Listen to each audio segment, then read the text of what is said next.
Welcome back. आपके लिए एक नया वीडियो हम लेके आए हैं जिसमें हम आपको बताने वाले हैं कि फाइनेंशियल मार्केट क्या है और फाइनेंशियल मार्केट के साथ साथ सोर्सेज ऑफ बिजनेस फाइनेंस क्या है। ये दो चीजें आपको हम बताएंगे। बहुत सारे एग्जाम्स में ये आपके साथ पूछी जाती है एग्जाम्स में। तो आइए देखते हैं।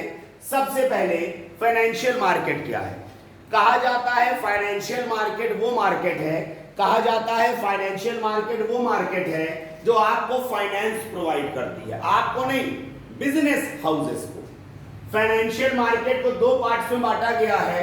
एक होता है कैपिटल मार्केट और एक होता है मनी मार्केट। आपको अगर लॉन्ग टर्म के लिए, लंबे समय के लिए पैसा उधार लेना है तो आप कौन सा यूज करेंगे? कैपिटल मार्केट का। कैपिटल मार्केट वो मार्केट होता है जहां 5 से 10 साल के बाद, 5 से 10 साल के बाद आपको पैसा वापस करना है, लौटाना है। और मनी मार्केट वो मार्केट होता है जहां पे लगभग आपको 1 साल के अंदर पैसा लौटा देना है। फाइन। तो कैपिटल मार्केट वो मार्केट है जो लॉन्ग टर्म सिक्योरिटी, लंबे समय के लिए आप कैपिटल मार्केट से उधार दे सकते हैं। आइए देखते हैं। कैपिटल मार्केट को भी दो पार्ट से बांटा गया है, प्राइमरी मार्केट और सेकेंडरी मार्केट। प्राइमरी मार्केट का दूसरा नाम होता है न्यू इश्यू मार्केट। जब मार्केट में कोई शेयर पहली बार आता है, जब मार्केट में कोई शेयर पहली बार आता है तो वो कहां बेचा जाता है? न्यू इश्यू मार्केट में। किसके जरिए? आईपीओ के जरिए, इनिशियल पब्लिक ऑफर। आईपीओ के जरिए। किसके जरिए बेचा जाता है? आईपीओ। शेयर मार्केट वाले जो होते हैं ये अपना पहला ऑफर निकालते हैं आम जनता के लिए। तो आम जनता पहली बार आईपीओ के जरिए प्राइमरी मार्केट से शेयर्स खरीदेगी। अब जब कंपनी वाला शेयर बेचेगा तो उसको तो पैसा मिलेगा ना, तो लंबे समय के लिए वो कहां से पैसा उठाता है? प्राइमरी मार्केट से। और अगर कोई मार्केट में शेयर ऑलरेडी चल रहा है, पुराना शेयर बार बार बिक रहा है, तो ये काम कहां होता है? स्टॉक एक्सचेंज में। ये काम कहां होता है? स्टॉक एक्सचेंज में। तो मार्केट को, फाइनेंशियल मार्केट को दो पार्ट से बांटा गया, capital market, money market. Capital market से आप लंबे समय के लिए पैसा उठा सकते हैं और लंबे समय के बाद 5-10 साल के बाद आपको पैसा लौटाना है। दो तरीका है, प्राइमरी और सेकेंडरी मार्केट। अगर बिल्कुल नया शेयर्स आप बेचना चाह रहे हैं तो किस मार्केट में बेचेंगे? Primary market. इसका दूसरा नाम भी होता है न्यू इश्यू मार्केट। और अगर पुराने शेयर्स बार बार बिक रहे हैं तो वो कहां बिकेंगे? सेकेंडरी मार्केट में। इसका दूसरा नाम भी होता है स्टॉक एक्सचेंज। अब अगर हम बात करें मनी मार्केट की, तो मनी मार्केट कौन सा मार्केट है? मनी मार्केट वो मार्केट है जहां पे आप 1 साल के लिए लोन उठा सकते हैं। मतलब आपको 1 साल के अंदर अंदर पैसा लौटाना है। 1 साल के अंदर अंदर आपको पैसा लौटाना है। कितने तरीके से आप शॉर्ट टर्म के लिए 1 साल के अंदर अंदर पैसा उठा सकते हैं? वो आपके पास है ट्रेजरी बिल। आप अगर इसको रीड करेंगे, ट्रेजरी बिल आपके पास है, कॉमर्शियल पेपर आपके पास है, सर्टिफिकेट ऑफ डिपॉजिट आपके पास है, सर्टिफिकेट ऑफ डिपॉजिट, सोचिए, सर्टिफिकेट ऑफ डिपॉजिट भी आपके पास है, कॉल मनी आपके पास है, और सबसे बड़ी बात क्या है?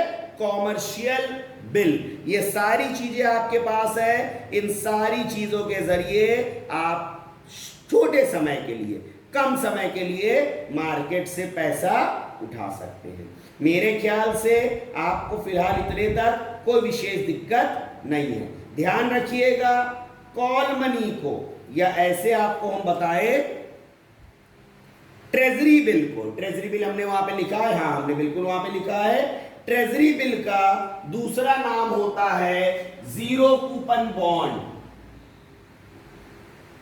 ट्रेजरी बिल का दूसरा नाम होता है जीरो कूपन बॉन्ड। ध्यान रखिएगा, ट्रेजरी बिल का दूसरा नाम होता है जीरो कूपन बॉन्ड। इसी तरह से कॉमर्शियल पेपर का दूसरा नाम होता है ब्रिज फाइनेंसिंग। कॉमर्शियल पेपर का दूसरा नाम होता है ब्रिज फाइनेंसिंग। तो ये वो दो तरीके हमने आपको बताए जिन तरीकों से आप मार्केट से पैसा उठा सकते हैं। अगर आपको लॉन्ग टर्म के लिए पैसा उठाना है तो उसका अलग कार्यक्रम है, अगर आपको शॉर्ट टर्म के लिए पैसा उठाना है तो उसका अलग कार्यक्रम है। हम आपको इन सभी टर्म्स का एक्सप्लेनेशन देंगे, हम आपको इन सभी टर्म्स का एक्सप्लेनेशन देंगे कि ट्रेजरी बिल क्या होती है, कॉमर्शियल पेपर क्या होता है, सर्टिफिकेट ऑफ डिपॉजिट क्या होता है। आइए जल्दी से देखते हैं। सबसे पहले अगर बात करें ट्रेजरी बिल की, तो ट्रेजरी बिल क्या होता है, कहा जाता है ये सेंट्रल गवर्नमेंट इशू करती है। कितने दिन के लिए? 14 से 91 दिन या 182 से 364 दिन। ध्यान दीजिएगा, काम की बातें हम आगे लिख देते हैं। ट्रेजरी बिल कौन इशू करता है भैया? Central government. कै दिन के लिए? 14 से 191 दिन कहा जाता है, नहीं 14 से 91 और 182 से 364। 14 से 91 दिन, 182 से 364 दिन। कितने दिन के लिए सेंट्रल गवर्नमेंट ये पेपर मार्केट में बेच के पैसा ले लेती है और बाद में आपसे ये पेपर ले लेती है और आपका पैसा आपको लौटा देती है। कहा जाता है कि अक्सर ये डिस्काउंट पे खरीदा जाता है, डिस्काउंट पे कहा जाता है कि ये डिस्काउंट पे लिया जाता है, सोल्ड ऑन डिस्काउंट। जैसे मान लीजिए 1 लाख रुपए का पेपर है तो 1 लाख वाला पेपर इन्होंने 90,000 का बेच दिया। मान लीजिए 1 लाख का पेपर है, 1 लाख वाला पेपर इन्होंने 90,000 का बेच दिया और 90,000 का बेचने, आपने 90,000 का खरीदा, बाद में आप 1 लाख का इसको वापस कर दो, 10,000 रुपए का आपको प्रॉफिट हो गया। दूसरा क्या होता है? कॉमर्शियल पेपर होता है, इसको अक्सर हम लोग प्रॉमिसरी नोट भी कहते हैं। ये अक्सर कहा जाता है कि 15 दिन से 12 महीने के लिए ये कॉमर्शियल पेपर इशू होता है। कौन इशू करता है? रेप्यूटेड कंपनीज, हल्की फुल्की कंपनी नहीं, रेप्यूटेड कंपनीज, और लगभग 5 लाख रुपए तक ये उससे उठाती हैं। कॉमर्शियल पेपर कौन इशू करता है भैया? Reputed companies. मिनिमम कितना पैसा उठा सकते हैं? 5 लाख रुपए। और कहा जाता है कॉमर्शियल पेपर के जरिए जो कंपनीज हैं ये 15 दिन से 12 महीने के लिए मार्केट से लोन उठाती हैं। बड़ी बड़ी कंपनीज शॉर्ट टर्म के लिए इस तरह से लोन उठाती हैं। दूसरा होता है आपका कॉल मनी। कॉल मनी, ये कॉल मनी क्या होता है? कहा जाता है कि शॉर्ट नोटिस पे लोगों को लोन मिल जाता है 1 से 15 दिन के लिए, 1 से 15 दिन के लिए। इसको कौन यूज करता है? बैंक्स यूज करते हैं। कॉल मनी कौन यूज करता है? Used by banks. मिनिमम कितना अमाउंट लेते हैं? 10 करोड़ 1 से 15 दिन के लिए। 1 से 15 दिन का मतलब है कि 1 से 15 दिन के अंदर ये पैसा हम लोग क्या करते हैं? वापस कर देते हैं। जनरली कौन लेता है? बैंक्स लेते हैं। अगला आपके पास आता है सर्टिफिकेट ऑफ डिपॉजिट। ये सर्टिफिकेट ऑफ डिपॉजिट क्या है? ये कॉमर्शियल बैंक्स या फाइनेंशियल इंस्टीट्यूशंस मार्केट में लॉन्च करते हैं। फाइन, फाइनेंशियल बैंक्स या इंस्टीट्यूशंस जो होते हैं। आइए देखें, हम बात कर रहे हैं सर्टिफिकेट ऑफ डिपॉजिट की। कौन इशू करता है इसको? कॉमर्शियल बैंक्स इशू करता है या फाइनेंशियल इंस्टीट्यूशन इशू करती हैं। ये डिस्काउंट पे इशू होता है और 91 डेज से 1 साल के लिए ये इशू होता है और इसमें आप मार्केट से लोन उठाते हैं। तो मेरी पूरी उम्मीद है कि यहां तक आपको कोई विशेष दिक्कत नहीं। अब एक आइटम आपके पास और आता है, कॉमर्शियल बिल। कॉमर्शियल बिल के बारे में बस आपको इतना बताएंगे कि ये बिल्स ऑफ एक्सचेंज होता है। बिल्स ऑफ एक्सचेंज, वो ड्रॉयर ड्रॉई वाला कॉन्सेप्ट। मतलब आपने दुकानदार को सामान बेचा, बेचने के बाद आपने उसको बिल पकड़ाया कि लो भैया हमें पैसा दे दो, तो दुकानदार ने कहा कि मैं आपको इसका पैसा 3 महीने के बाद दूंगा। आप बिल लेके घर चले गए, 3 महीने के बाद आपने उसको बिल पेश किया, तो वो बंदा बिल ले लेगा और पैसा आपको दे देगा। ये क्या होता है? Commercial bill. तो ये तो हो गया इसका एक्सप्लेनेशन। अब हम आपको बताने चल रहे हैं सोर्स ऑफ बिजनेस फाइनेंस। एक जो बिजनेस हाउस है वो कहां कहां से पैसा उठाता है। तो बिजनेसमैन जो होता है, एक जो बिजनेसमैन है, उसको पैसा उठाने के लिए 2 तरीके की जरूरत होती है। एक होता है ओनर्स फंड, ओनर्स फंड, या इसको हम लोग कहते हैं ओनर्स इक्विटी। यहां पे बिजनेस के अंदर पैसा कौन लगाता है? मालिक। ओनर्स फंड पैसा कौन लगाता है? मालिक।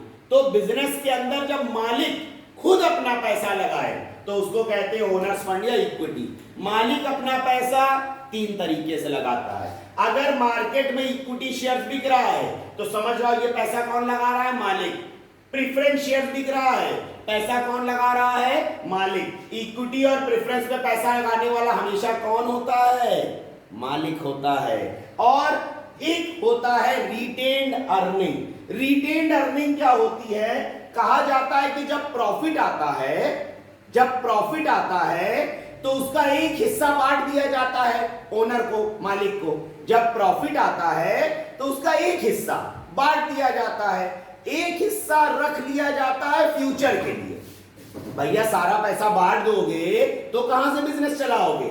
थोड़ा रखना पड़ेगा ना भविष्य के लिए।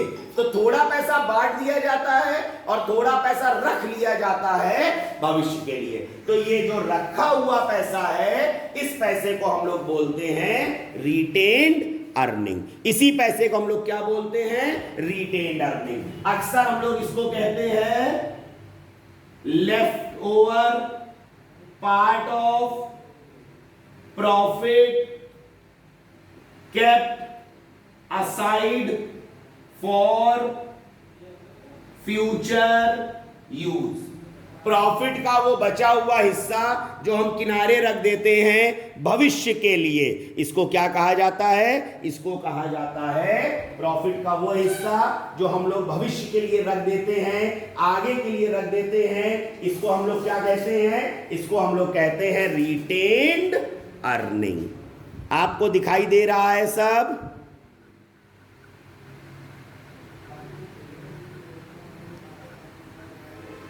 कभी कभी हम लोगों को कैमरे को एडजस्ट करना पड़ता है। ठीक। अब दूसरा आइटम होता है बोरोड फंड। भाई बिजनेसमैन अगर अपना खुद का पैसा लगा रहा है, मालिक पैसा लगा रहा है, तो उसको बोलते हैं ओनर्स फंड। बट अगर वो कहीं से उधार ले रहा है तो उसको बोलते हैं बोरोड फंड या डेब्ट। उधार लेने का 3 तरीका है, या तो मार्केट में डिबेंचर बेचो, या तो लॉन्ग टर्म लोन ले लो, या तो शॉर्ट टर्म लोन ले लो। तो ये तरीके हैं एक बिजनेसमैन के द्वारा उधार लेना, और ये तरीका है कि मार्केट से आप कैसे उधार ले सकते हैं। ये हमने आपको डिस्क्रिप्शन दिया आपके अकॉर्डिंग। आपको लगता है कि ये वीडियो आपके समझ में आ रही है, आपके लिए यूजफुल है, तो प्लीज मेरे चैनल को लाइक करें, सब्सक्राइब करें, ज्यादा से ज्यादा शेयर करें, और कमेंट बॉक्स में जाके जरूर बताएं कि आपको किस स्पेसिफिक टॉपिक की जरूरत है, जिससे जल्दी से जल्दी उन चीजों पे हम आपको वीडियोस दे पाए। Thank you.